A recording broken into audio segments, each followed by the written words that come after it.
So ganito mga lods, oh. Hindi tayo gagamit ng metro, no? Ito lang gagamitin natin sa pagtatabas. Bakit kayo nagtataka? Bakit maliit? At bakit hindi malaki? Para makuha natin yung tamang ano ng limit nyo. Itong isang to, itatama lang din natin sa nakalapat na dati. Yan.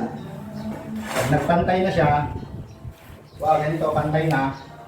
Kukunin mo lang itong isang to, ilalapat mo sa wall. Yan mo mga lods kasi, magtaka ka kung bakit. Ito mga lodi, oh. Ilalapat natin siya sa wall. Bubuhitan natin. Tapos tignan nyo yung wall nyo. Parang sawa na to. Yan, oh.